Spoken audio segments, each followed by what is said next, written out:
តាមពិតអ្នកបង្កគ្រោះថ្នាក់ចរាចរណ៍បណ្ដាលឲ្យស្លាប់6នាក់នៅខេត្តបាត់ដំបងគឺជាកូនស្នងការរងខេត្តបន្ទាយមានជ័យបុគ្គលឈ្មោះសៀវជ័យសិទ្ធដែលជាម្ចាស់រថយន្ត Mercedes-Benz ពាក់ផ្លាកលេខកម្ពុជា CS 6168ត្រូវបានសមត្ថកិច្ចកំណត់អត្តសញ្ញាណគឺជាកូនប្រុសរបស់លោកឧត្តមសេនីយ៍ត្រីសៀវសុជាតិស្នងការរងនៃស្នងការដ្ឋាននគរបាលខេត្តបន្ទាយមានជ័យទោះជាយ៉ាងណាក៏ដោយការប្រព្រឹត្តទង្វើអ្វីមួយរបស់កូនមិនជាប់ពាក់ព័ន្ធជាមួយនឹងការងាររបស់ឪពុកម្ដាយនោះទេគឺជាកំហុសរបស់កូនឬរបស់អ្នកប្រព្រឹត្តប៉ុណ្ណោះយើងត្រូវយុត្តិធម៌ជាមួយអាយដាមសៀវសុជាតិគាត់មិនមែនជាជនបង្កទេគាត់គ្រាន់តែជាឪពុកប៉ុណ្ណោះហើយកំហុសរបស់កូនគាត់មិនគួរណាភ្ជាប់ទៅនឹងគាត់ទេនឹងជារឿងត្រឹមត្រូវហើយប៉ុន្តែបើសិនជាឪពុករបស់ជនបង្កមានចេតនាលាក់បាំងទីកន្លែងលាក់ខ្លួនរបស់កូនប្រុសគាត់វិញអានឹងគឺជារឿងដាច់ដライអ្វីខ្ញុំឆ្ងល់ទៅពេលនេះហេតុអីបានរមឃើញប្រហែលថ្ងៃហើយ5-6ថ្ងៃរត់ឃើញចុះអារឿងខ្លះក៏គេបង្ហោះ Facebook រឿងព្រំដែនរឿងអីបន្តិចហ្នឹងមិនដល់24ម៉ោងទៅរកឃើញហ្មងរកឃើញហើយ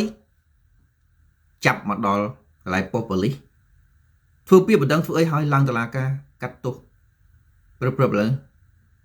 ពេលករណីនេះរត់ឃើញតើវាពិតជាពិបាករកមែនឬក៏យ៉ាងម៉េចខ្ញុំមិនមែនជាប៉ូលីសទេដូច្នេះខ្ញុំមិនដឹងពីការងារបច្ចេកទេសស្វែងរកជនល្មើសទេប៉ុន្តែខ្ញុំគ្រាន់តែគិតថាអញ្ចេះជនបង្កគាត់មានទូរស័ព្ទដៃអញ្ចឹងយើងអាចធ្វើការតាមដានទីតាំងប្រកបតាមរយៈ signal ដែលបញ្ចេញពីទូរស័ព្ទគាត់បានដែរឬទេនឹងបងប្អូនដែលធ្វើការខាងទូរស័ព្ទឬខាងណាជួយប្រាប់ផង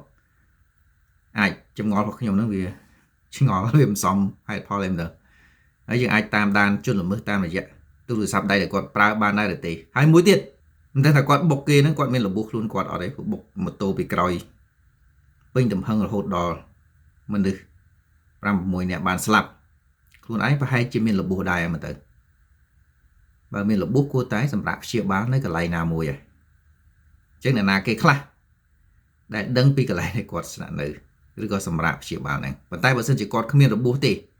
គាត់កំពុងតែគេចខ្លួនក៏គាត់ត្រូវការចាយលុយដែរមិនដឹងថាគាត់ប្រើ ABA ឬក៏ Acilida ឬក៏ធនាគារណាមួយទេបើសិនជាគាត់ចាយលុយហ្នឹងយើងរត់ឃើញណាប៉ុន្តែបើសិនចាយ ABA Acilida QR code បាញ់ទៅពឹបយើងឃើញបាត់ហើយគាត់ចាយនៅកន្លែងណាជាមួយអ្នកណាពេលណាតម្លៃប្រមាណដាក់ប៉ូលីសតាមរោទៅប្រកាសជាឃើញហើយនឹងគ្រាន់តែជាសំណួរថាមិនសមហេតុផលក៏បានដែរដោយសារតែដូចខ្ញុំនិយាយខាងលើចឹងខ្ញុំមិនមែនជាប៉ូលីសចឹងខ្ញុំអត់ដឹងទេ